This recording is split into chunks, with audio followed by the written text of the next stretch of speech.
Hello, friend. Trust the body. I think that's going to be the theme of Chiron in Taurus. Chiron officially entered Taurus June 19th, 2026, and it's effectively going to be there until 2033. So for the next 7 years.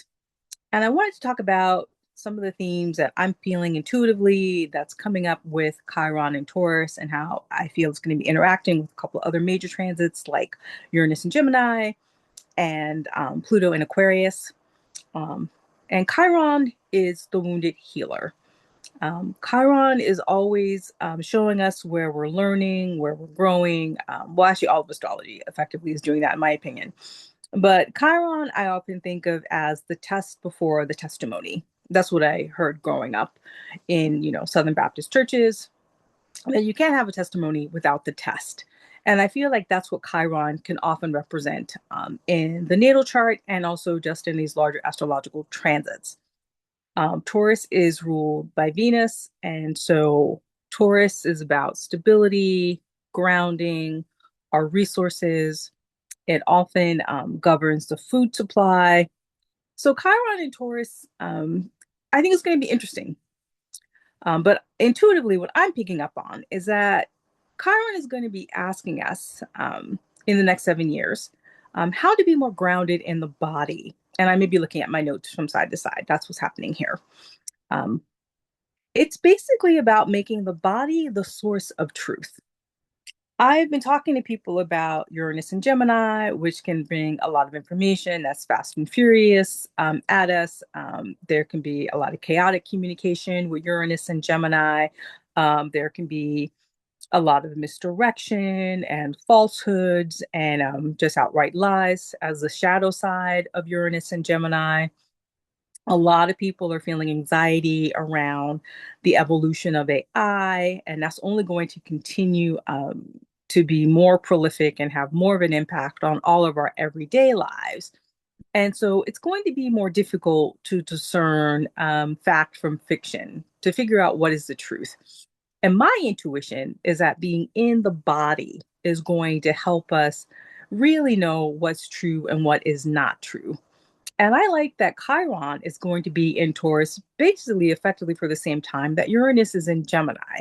I feel like Chiron in Taurus helps mitigate some of the shadow aspects of Uranus and Gemini. So it's going to be reminding us to have grounding practices every day, especially during these next 7 years. That's always a good idea. But the earth itself is also up leveling. Just like human DNA is evolving and transforming, that we have light codes coming on inside of us, changing how we interact with ourselves and the earth itself is also transforming. And so, as a result of that, and all of the things that humanity is currently doing during these next 7 years, we're also going to see more healing crises, most likely for the planet as well.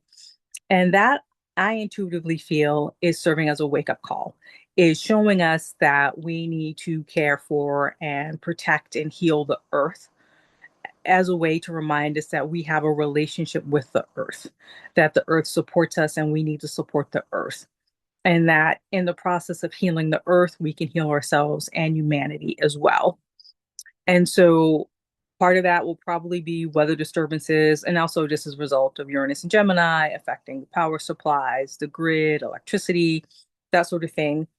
We're also going to have to find a new way to deal with food supply because that can be impacted as well by those electrical disturbances.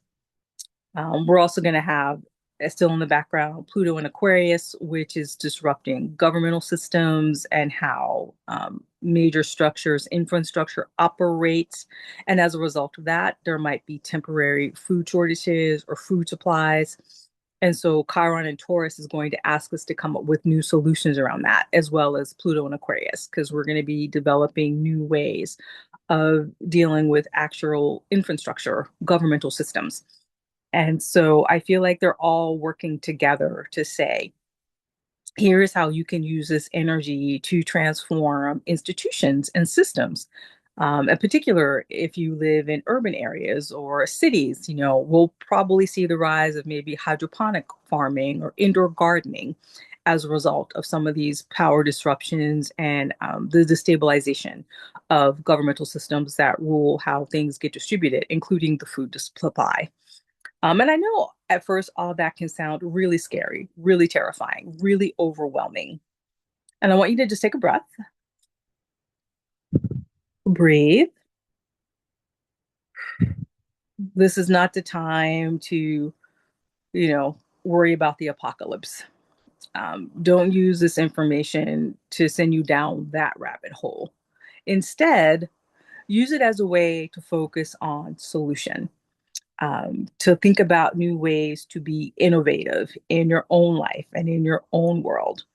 And part of that is about not escaping the body, staying in the body, calming down enough, tapping into that Taurus earth energy, being stable, being rooted, being grounded.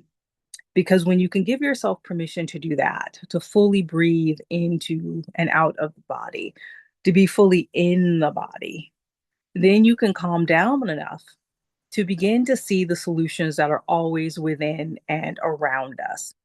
I really do believe that all of us are here alive at this time on the planet because we have solutions to offer to the big problems that we're going to see over the next few years. Humanity is changing, evolving, up leveling, and so is the earth. And I feel like we can use this Chiron and Taurus energy to help us take that evolution to the next stage. Um, we're going to be going through crises and traumas. And if we're willing to grow consciously, spiritually, to use these astrological energies to help us have more insight, then we can alchemize the lessons from those transitions and those challenges and be in a space of solution. Because I really do believe that the more of us who focus on solution, having faith that there are solutions, that in itself can create the energy, the momentum to guide us towards new solutions, new ways of living, new ways of being, new ways of healing, healing ourselves and healing the earth. So that was basically what I wanted to share with you. But remember to stay calm, you know. And like I said, Chiron is the test before the testimony, which means that you can move through, that you get to the other side. So give yourself permission to move through whatever comes up so that you can be on the other side. And as always, get support if you need it. Get help. I offer one-to-one sessions, but there are other healers out there as well. Somatic work, I think, is incredibly important during this time.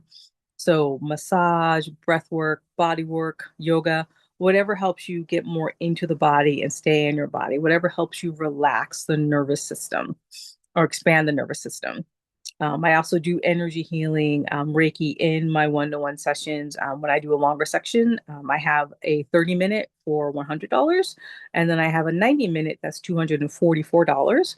I've also recently begun doing a VIP day with people. That's a 5-hour experience with me where you get a general birth chart reading, as well as what I call an astro counseling session. So that helps you really find a way to recover more of your true self, more of your joy, and then a strategy session. And then I close that out with a Reiki healing session to help you integrate all of that. And then there's a 2-week follow-up at no additional cost, where you have access to me via Voxa with voice memos or text messages.